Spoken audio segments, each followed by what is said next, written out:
बिस्मिल्लाहिर्रहमानिर्रहीम। डार एजुकेशन के Android SQL database tutorial session number 3 के अंदर आज हम इंसर्ट करना सीखेंगे। किस तरह हमने जो लास्ट टाइम पे दो सेशंस के अंदर में डेटाबेस बनाए हैं, आज हमने ये देखना है कि किस तरीके से हमने डेटाबेस हेल्पर क्लास को इस्तेमाल करते हुए अपना डेटा को एसक्यूएल डेटाबेस तक लेके जाए। Now we need to add the 3 editors. Obviously हमने बनाना है, एक तो हमने ऑटो इंक्रीमेंट ले लिया था, अगर आपने ऑटो इंक्रीमेंट नहीं देखा तो फिर 4 बनाए। 1 button for registration. Please note that you need to place the name of each variable so we can use it. जिस तरह के मैंने ये ऐप बनाई और इसमें मैं ये 3 इंटरफेसेस बना चुका हूँ, नेम, सब नेम, मार्क्स और एक रजिस्टर बटन के। जब आप ये क्रिएट करेंगे तो लुक आपको दिखाई।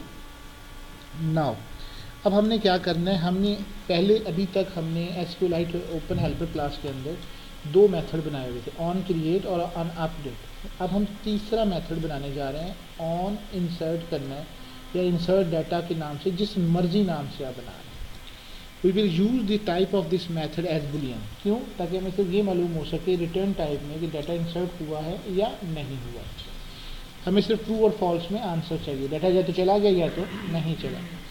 सो we will get the result in the true और false. That's why we are taking the boolean type. Now we will remove the line in the super method जो हमने लास्ट में लिखी थी, अब हम उसको रिमूव करके इंसर्ट वाले डाटा में लिखेंगे ताकि हमारा डाटा राइट कर सके, ये ओपन हो सके।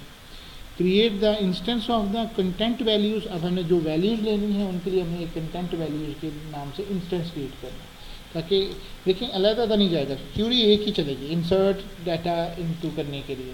तो आपने पूरा जितने भी आपने 4 हैं, 10 हैं, 100 हैं, जितने भी आपने बनाए हैं उन सब को आपने कंटेंट वैल्यूज़ में पुट के मेथड के ज़रिए आपने उसमें वैल्यूज़ को रखवा देना।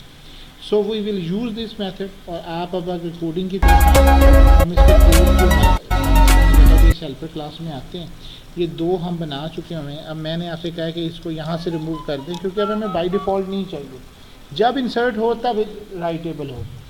ये करने के बाद अब ये देखें, यहाँ से मैंने एक फंक्शन बनाया, पब्लिक बुलियन इंसर्ट डाटा, जो मर्जी नाम रख लें। ये ओवरराइड मेथड नहीं है, ओवरराइड तो वो होता है जो आपने पहले के इंस्टेंस को ओवरराइड करना।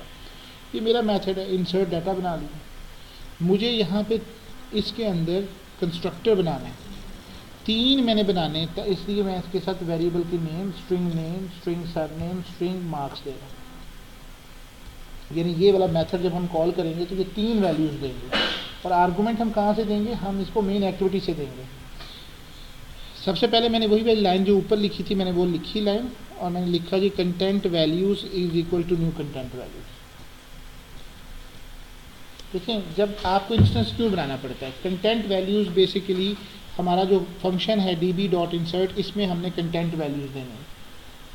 अब बजाय एक कॉलम को आप अलग ट्रांसफ़र करें, क्योंकि इंसर्ट के अंदर एक अरे बन रही है, टेबल ऑफ अरे है ना, एक कॉलम है, 3-4 कॉलम मिल के एक रो बना रहे हैं। तो हमने सारे डाटे को पहले कंटेंट वैल्यूज़ के अंदर सेव करना है। हमने उसके लिए फंक्शन इस्तेमाल किया कंटेंट वैल्यूज़ डॉट पुट। ये मैंने इसलिए लगा बनाया ताकि मैं उस क्लास के इंस्टेंस को रेफर कर सकूँ। मेथड बनाए हुए ना, ये बेसिकली कंटेंट वैल्यूज़ आपने नहीं बनाया, ये एसक्यूएलाइट ओपन हेल्पर क्लास जिसको आपने एक्सटेंड किया है, ये उसको एक्सटेंड कर रहा है। उसके अंदर मेथड का जो बना हुआ है वो पुट फंक्शन बना हुआ है, मैं उसके थ्रू अप्रोच कर रहा हूँ। तो डॉट पुट और फिर मैंने कॉलम नेम और फिर से कॉलम, पहले मैंने कॉलम का नेम देना और फिर मैंने वो यहाँ ये वैल्यू जो आएगी वो यहाँ देनी। जब मैं ये कर लूँगा तो मैं फिर एक लॉन्ग रिजल्ट इज इक्वल, ताकि मेरे पास वैल्यू रिजल्ट हो सके, db.insert टेबल नेम नल इसलिए ताकि ये वैल्यूज़ हमारे पास इसको हैक करने से वाली नहीं है। जब आप फंक्शन इस्तेमाल करेंगे तब आप यहाँ मैंने कंटेंट वैल्यूज़ को पास कर, ये मुझे जहाँ पे मैं नहीं वैल्यू समझता वहाँ पे मुझे नल देना ज़रूरी है, क्योंकि जो बाय डिफ़ॉल्ट कंस्ट्रक्टर वहाँ पे बना हुआ है उसकी इंपॉर्टेंस है। अब मैं चेक करूँगा if result is equal to -1 return false कर दें, एल्स में रिटर्न ट्रू कर दें। ये वो मेथड है जो कि मुझे अपना कोडिंग है जो मुझे इसके अंदर लिखनी है और ये मैं इसको लिख रहा हूँ, ये मैंने कोडिंग इसके अंदर लिख दी। अब हम जब आपको करेंगे, अच्छा अगर बिलफर्ज तो इसी की कहते हैं कि मैंने नहीं लिखना, आप कंट्रोल प्रेस करें, कंट्रोल प्रेस करके इस इंसर्ट तूने तो कमाल कर दिया यार।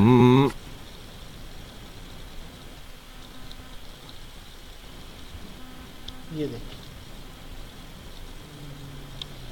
ये वो क्लास है जिसको आप इनहेरिटेंस ले रहे हैं, SQLite database.java, जिसको आपने एक्सटेंड किया है।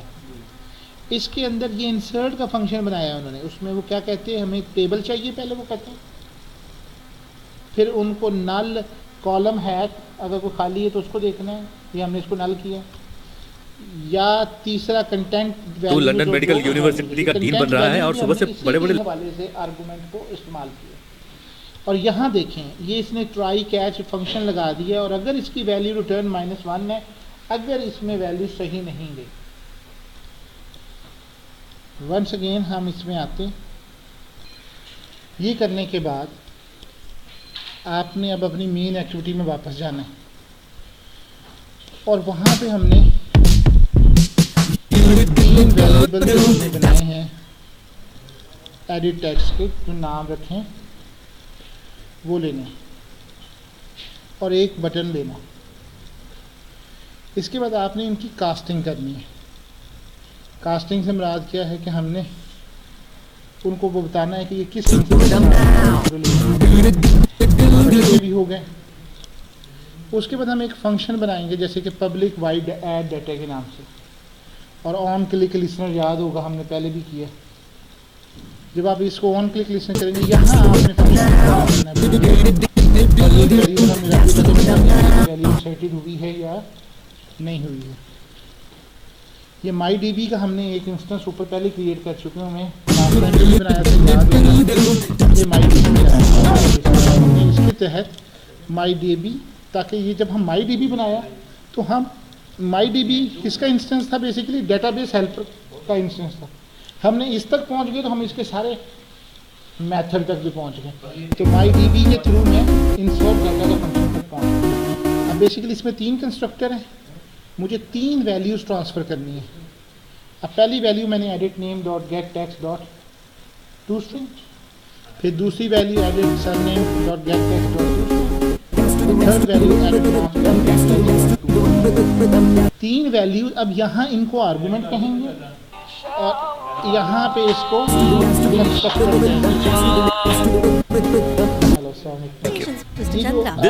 क्रिएट करते हैं। इसमें 3 वैल्यूज, अब यही बात याद रखिए, यहाँ वैल्यूज जा रही हैं जो भी हम उस टेक्स्ट बॉक्स में लिखेंगे। इसमें तीन हमने बनाए हैं। अगर आपने देखें गौर करें तो यहाँ ये कंस्ट्रक्टर हैं, जहाँ टाइप दी गई है इनको कंस्ट्रक्टर कहेंगे, और जहाँ पे आपने वैल्यूज मुंतकिल कर रहे हैं वहाँ पे उसको, जिस तरह मैं आपसे कहता हूँ उमर की आंखें, तो ये बिल्कुल MyDB जो है, MyDB और फिर उमर की आंखें, ये उमर हो गया, और ये इंसर्ट डाटा आंखें हो गया। ये कहाँ बना हुआ है, ये हमारा डेटाबेस हेल्पर क्लास है। ये डेटाबेस हेल्पर क्लास का इंस्टेंस कहाँ पे है, ये ऊपर है। ये देखिए डेटाबेस हेल्पर क्लास, इसका वेरिएबल था MyDB, इसको हमने इंस्टेंस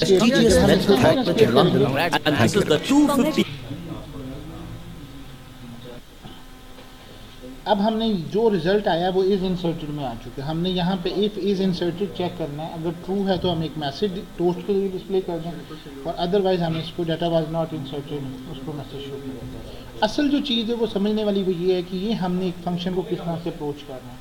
अब अगर हमने 10 वैल्यूज़ ली हैं तो यहाँ पे 10 आर्गूमेंट्स पास होंगे। इसका मतलब है कि ये 10 आर्गूमेंट्स हैं तो 10 ही कॉलम्स होंगे। 10 कॉलम्स में 10 दफ़ा हमें ये कंस्ट्रक्टर बनाने होंगे, फिर 10 कॉलम्स को नेम डिफाइन करना होगा। That's why. तो यही हमारा आज का ये कंसर्न था। तो हमने रिटर्न वैल्यूज़ को करने के बाद we create the variable of the edit text जो हमने क्रिएट किए। We need to create the method of the instance class जो मैं अभी आपसे बात कर रहा था, और code after that method. Thank you very much and अल्लाह हाफ़िज़। तो मैं जाना भी था, मैंने जल्दी ख़त्म कर दिया।